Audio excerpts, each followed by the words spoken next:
Hemos invitado al abogado, político y analista internacional José Antonio Torres Iriarte, con quien vamos a conversar. Doctor, ¿qué tal? Buenas tardes. Encantado de tenerte aquí en Hágase Justicia por Telestar Canal 3.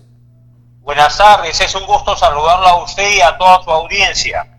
Doctor, sabiendo pues que usted maneja muy bien los temas de análisis sobre los acontecimientos de esta segunda vuelta electoral y que hasta el momento todavía no hay resultados, la población sigue en espera. Mientras tanto, un grupo de personalidades de Keiko Fujimori va a la OEA a buscar pues de que alguien tiene que intervenir para que de alguna manera sea revelada las actas, los planillones y también justamente los nombres, si coincido o no con estas actas que han sido las denuncias pues que revelan que no coinciden con la firma, donde los muertos votan, los niños también, y personas que ya pasaron, es decir, años y siguen todavía figurando. Entonces es un tema que muchas veces queda todavía en interrogante. ¿Cuál sería su punto de vista respecto a todo lo que está aconteciendo, que hasta el momento no tenemos presidente, doctor?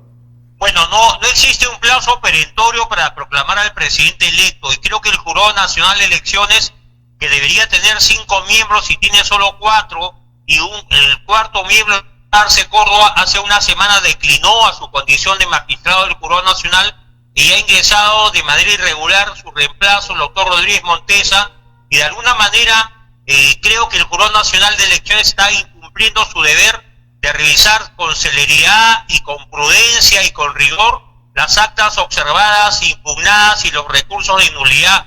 Y peor todavía, creo que el Jurado Nacional, y eso debe saber toda la comunidad peruana e internacional, ha permitido que la candidata a la primera vicepresidencia de la fórmula presidencial de Perú Libre, la señora Dina Boluarte, siendo funcionaria de la RENIEC, haya participado como candidata vicepresidencial, a pesar que la ley de elecciones exige que todo miembro de la RENIEC, la OMPE y el Jurado Nacional, si quiere postular a un cargo de elección popular, congreso o vicepresidencia o presidencia, tiene que renunciar con 6 meses de anticipación. Este es un hecho grave que debería también resolver el Jurado Nacional de Elecciones y no lo está haciendo.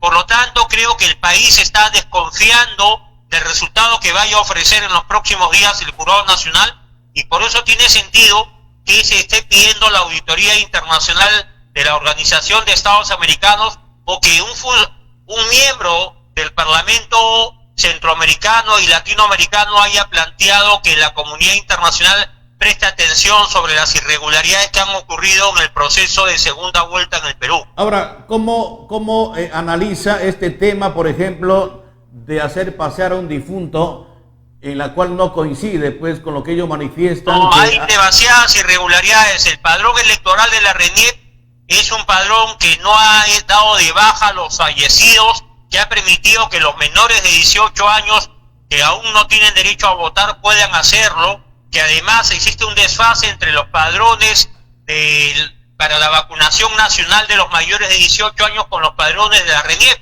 Entonces, ¿cuál es el padrón confiable? Y creo que es razonable que los delegados o abogados de Fuerza Popular hayan solicitado que acompañe la RENIEC y la OMPE el padrón de electores de cada mesa de sufragio para verificar si el número de personas que votaron el día 6 de junio y pusieron su huella dactilar y su firma en el padrón electoral coincide con el número de votos que figura en el registro de las actas de sufragio.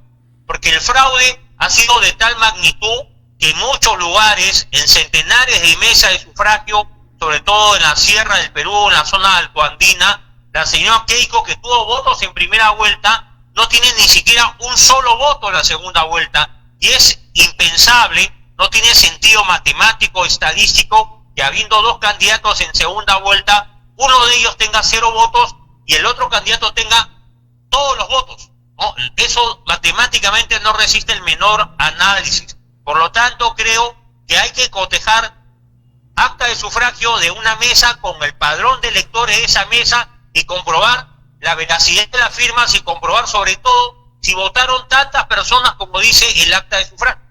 Ahora, en el medio de estas irregularidades que se está dando, no sé cuál será el temor de que el Jurado Nacional de Elecciones no quiera mostrar pues el padrón electoral. Pero muy aparte de eso también, doctor, si Martín Vizcarra, el expresidente, se vacunó ya en la primera fase 2 veces, ¿y por qué se tuvo que vacunar nuevamente? O sea, ¿qué implica todo esto y cómo se puede llamar esta situación? Legalmente se está confirmando que esas vacunas no sirven o no tenían la garantía como para contrarrestar el COVID. Bueno, en el caso de Martín Vizcarra, él cometió un ilícito penal, ¿no? Haberse vacunado de manera subrepticia, y el Ministerio Público y la Fiscalía no ha concretado ninguna denuncia formal como consecuencia de la investigación de Vacuna Gate. Martín Vizcarra se vacunó, su esposa lo hizo, su hermano mayor lo hizo, funcionarios de su gobierno lo hicieron, y ahora el señor Martín Vizcarra tiene el descaro de presentarse a un centro de vacunación y permiten su tercera vacuna cuando no hay ningún peruano que tenga derecho a 3 dosis. Si él ya se vacunó, no tenía por qué volver a vacunarse. En todo caso, es una demostración palmaria que él no confía en la eficacia de la vacuna Sinopharm, la vacuna china, que su gobierno tramitó su compra irregular. Por lo tanto, este es un hecho que ensombrece una vez más la conducta delictiva de un presidente como Martín Vizcarra, que fue vacado por el Congreso, que luego ha sido inhabilitado, pero que sin embargo está planteando recursos ante el Poder Judicial para que por mandato judicial se ordene que se le entreguen las cartas credenciales y pueda asumir el cargo de congresista por Lima Metropolitana. Claro, ahora volviendo creo que Martín Vizcarra ya debería estar detenido y privado de su libertad de manera preventiva. Ahora, volviendo al tema nuevamente electoral, doctor, ¿qué opina respecto a este nuevo audio de Vladimiro Montesinos que se ha puesto en evidencia ayer, por ejemplo, en los medios de comunicación? ¿Qué piensa usted al respecto? Creo que el señor Montesinos se ha convertido en un colaborador del gobierno del señor Sagasti. Creo que el señor Montesinos, una vez más, lo ha demostrado con los hechos hace 5 años o hace 10 años. Cada vez que hay procesos electorales, sospechosamente el gobierno usa como arma mortal contra la señora Keiko Fujimori las declaraciones o los audios del señor Vladimiro Montesinos. Creo que Montesinos ahora es un colaborador y aliado del gobierno y sobre todo del señor Pedro Castillo. No hay que olvidar que el señor Montesinos tiene pena privativa de libertad y podría salir libre cuando cumpla su condena de 25 años en los próximos años. Y seguramente está buscando mejoras al interior de la cárcel, algunas prebendas cuando salga en libertad.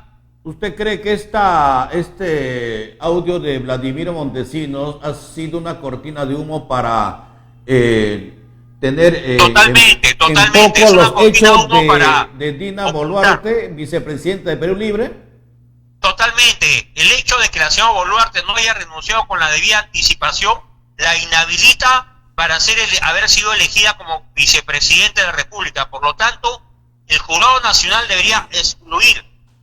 Perú Libre está usando a Vladimiro Montesinos, está usando los audios de Vladimiro Montesinos, está usando a una persona fallecida por una dolencia de cirrosis hepática.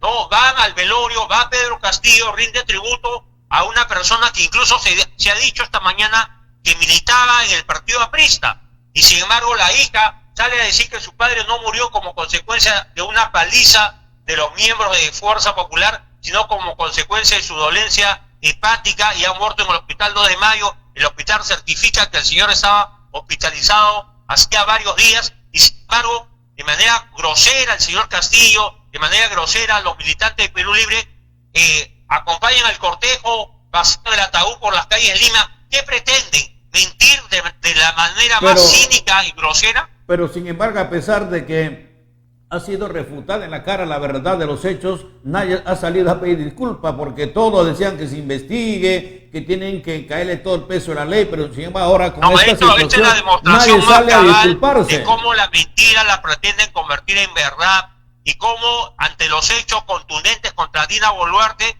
en la medianoche del día inmediato sale este muerto que dicen que ha sido apaleado por los manifestantes de la señora Fujimori, cuando el señor ya se encontraba hacía días en el hospital 2 de Mayo como consecuencia de un tratamiento de cirrosis hepática. Entonces, es una manera grosera como un señor como Pedro Castillo, que no da declaraciones a la prensa, que no es capaz de confrontar con un periodista nacional o internacional, que no soporta las preguntas de la prensa en una conferencia de prensa, sin embargo tiene la audacia, ¿no?, de poder afirmar que se trataba de un militante sacrificado que en aras de la libertad y la democracia ha entregado su vida por la causa de las libertades en el país.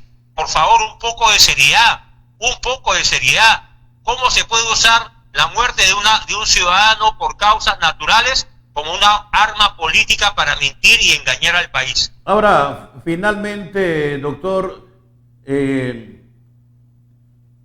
que se va este 28 de julio a juramentar ya el nuevo presidente o vamos a seguir todavía de manera incierta como hoy se está pasando?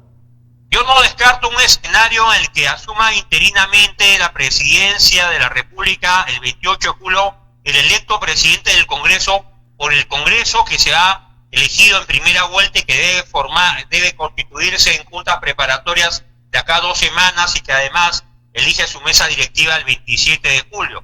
No descarto ese escenario. Tampoco descarto que si el señor Castillo asuma la presidencia de la República, finalmente su gobierno sea precario, débil y haya una gran protesta ciudadana. Y yo no descarto, como se viene afirmando, y lo he puesto en varios artículos de opinión, que puede haber un nuevo gobierno de transición, un gobierno nacional de transición que convoque a nuevas elecciones y que estas elecciones sean supervisadas por una OMP con otro jefe, con otras autoridades y por un jurado nacional de elecciones renovado. Pero sin embargo, porque la confianza del país se ha perdido tanto en la OMP como en el Jurado Nacional de Elecciones. Pero sin embargo, doctor, el congresista Bermejo ya se ha reunido como para armar un equipo técnico y recaudar firmas. ¿Para qué? Para cambiar la Constitución, precisamente. ¿Usted cómo ve este panorama? Yo creo que el señor Bermejo, que es un hombre que representa a los cocaleros del BRAE, que es un hombre castrochavista, tiene claro su objetivo político, ¿no? Ir a un referéndum, convocar a asamblea constituyente antes del fin del 2021, cambiar la Constitución y establecer un gobierno dictatorial de largo plazo en el Perú. Por eso creo que los demócratas, más allá de su simpatía o antipatía hacia la señora Keiko Fujimori, hay un objetivo superior: defender la libertad frente a una amenaza totalitaria expresada en Perú Libre, en Pedro Castillo y en el señor Cerrón y el señor Bermejo, que son la expresión más cabal del llamado marxismo-leninismo, pensamiento Gonzalo o neomarxismo, o seguidores del llamado socialismo del siglo XXI, que quieren establecer en una elección fraudulenta, una dictadura de largo plazo. Ahora, su posición no necesariamente es apoyar a Keiko Fujimori. Creo de que usted está por la democracia, doctor. Creo que los que han votado por Keiko Fujimori en la segunda vuelta lo han hecho no por un aprecio a la señora Fujimori o por ser fujimoristas, sino porque en la segunda vuelta electoral, como pasa a nivel internacional, en segunda vuelta hay 2 opciones y el ciudadano elige en base a ciertos principios, valores o incluso elige al mal menor. Creo que ante un candidato del señor Pedro Castillo que no tiene facultades no tiene, digamos, la experiencia de gobierno, la trayectoria política, la formación académica, es un profesor que ni siquiera fue capaz de aprobar un examen para ser nombrado como docente de aula, que se negaba a concursar, que se negaba a ser evaluado. Creo que el Perú merece estar mejor representado y en esta hora de angustia hay que encontrar el camino de la libertad por encima del totalitarismo que expresa y encarna Vladimir Cerrón, Perú Libre y Pedro Castillo. Bueno, este es un plan ya que se venía, un plan orquestado que ya estaba previsto, tal como muestran pues las investigaciones, cómo se ha manejado Perú Libre, de dónde provenían los fondos, ¿no? Creo de que también todo ha salido a la luz y creemos que estamos frente a una situación muy complicada en estas elecciones. Doctor, te agradecemos yo te agradezco la participación, gracias por darnos esta entrevista y de aclarar el panorama político en la cual estamos pues pendientes todos los peruanos, doctor José Antonio Torres Iriarte. Muchas gracias.